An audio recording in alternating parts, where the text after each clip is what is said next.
guessing that a lot of you have not ever heard of Web 2.0 tools. I know I had not until I started taking grad classes and I was kind of forced to learn what they were. But the actual definition from dictionary.com is it is the internet viewed as a medium in which interactive experience in the form of blogs, wikis, forums, videos, there's all kinds of different technologies, and they all play an important role than simply accessing information. So it's a big difference from what the web used to be to what it is today through social media, social bookmarking, and the like.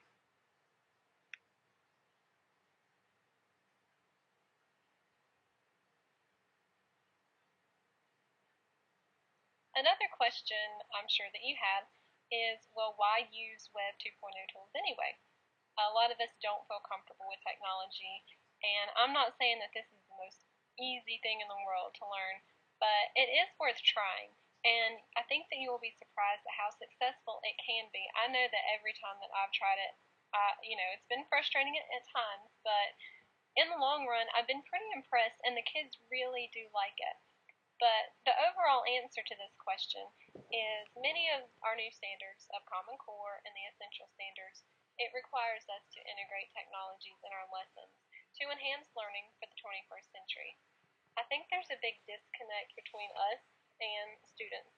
And I consider myself young, but even I have a hard time understanding these kids today and their need for technology. But they do need it in the world that's changing as it is. They do need these tools. And Web 2.0 tools are not just subject to education. Many businesses and real-world institutions are using these tools for advertisement, communication, and promotion. These tools give students opportunities to collaborate with each other, think critically and creatively, and make use of new innovative methods for presenting information other than standard PowerPoint or just making posters.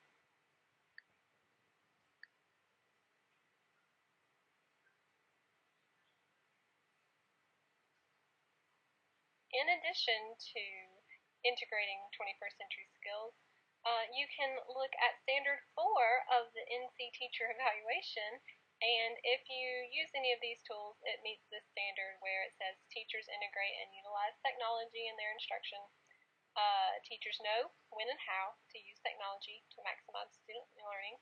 Teachers help students use technology to learn content, think critically, solve problems, discern reliability, use information, communicate, innovate, and collaborate.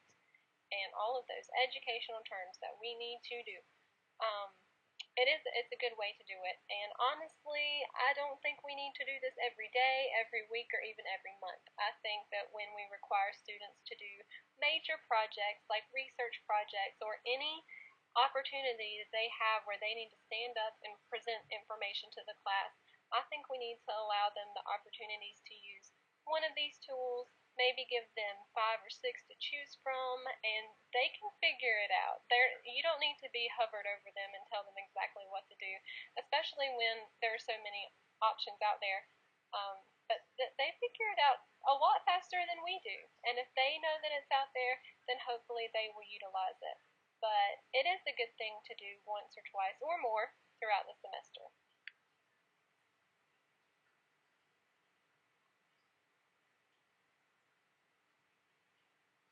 I think I might need to take a moment to stop and just talk about the Web 2.0 tools that I've used so far.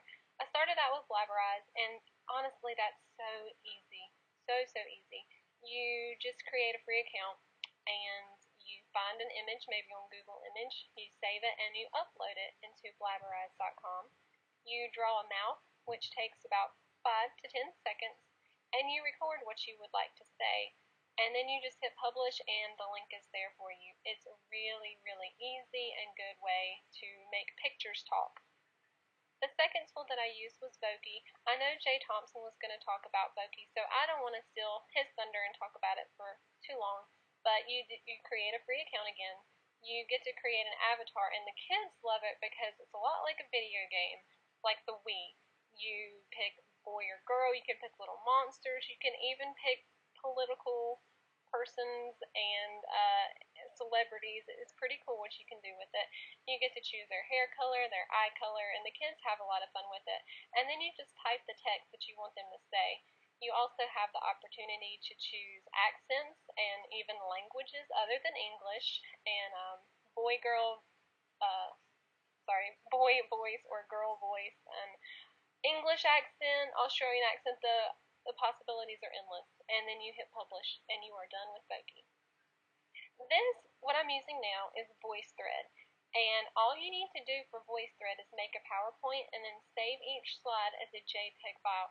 As difficult as it sounds, it's not. You just, when you save the PowerPoint, you click a little arrow and you click JPEG, and it saves each slide as a JPEG, which just means an image file.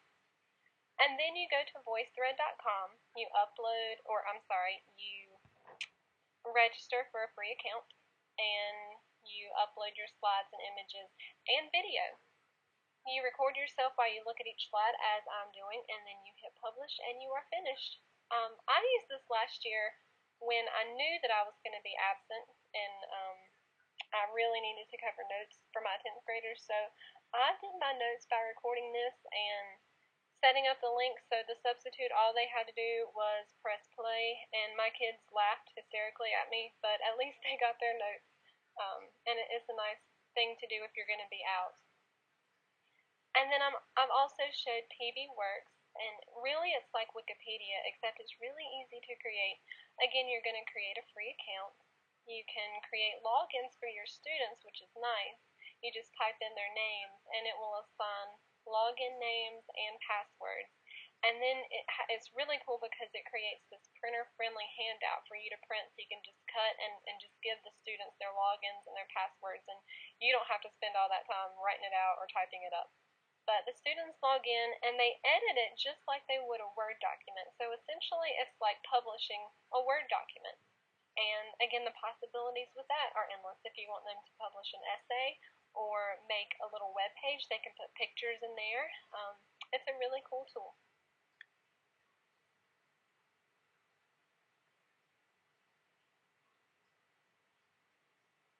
You also might have seen Prezi. I know Prezi is probably one of the more popular tools, but Prezi is an online interactive PowerPoint. The cool thing about Prezi, as opposed to PowerPoint, is that you can put audio, you can embed YouTube files, which I don't know if you can do that in PowerPoint. I have not been able to figure that out. But it's really cool. It's just interactive, and you can save it online as opposed to a flash drive, which saves room on your flash drives. And what I'm about to show you is a Glogster, which is an interactive free poster, which that allows you to just pull all different types of media in one central location. You can include links to websites, YouTube videos you can embed right there. So on the poster, you can just hit play, and it plays, and it won't take you to a different page. You can embed music if you have a song, and it'll just play right there on the poster.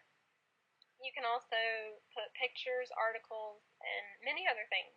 But it's really cool. It's just like an interactive media poster right there. And it is also, it looks really impressive. It looks very difficult, but it's not. It's not so bad. But you also need to sign up with a free account for that.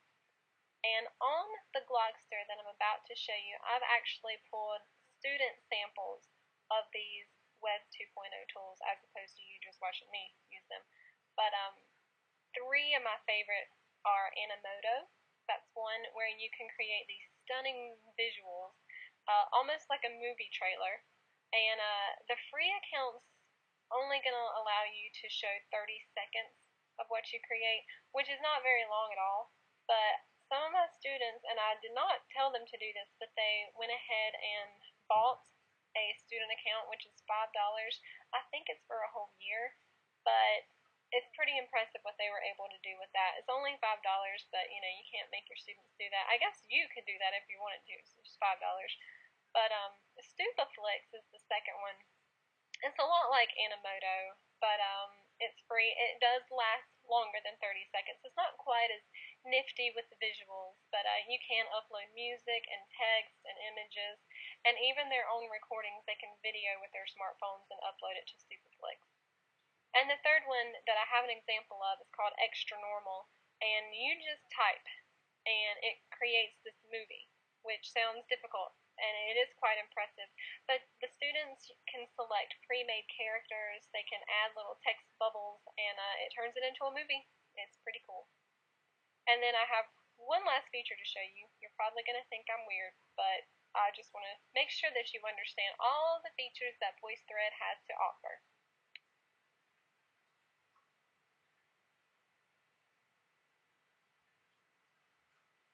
An additional feature to VoiceThread is you can take video with your smartphone. Now, since I did not want to volunteer myself to be on camera, my cat is going to demonstrate this feature for you. So, everyone say hello to Dobby.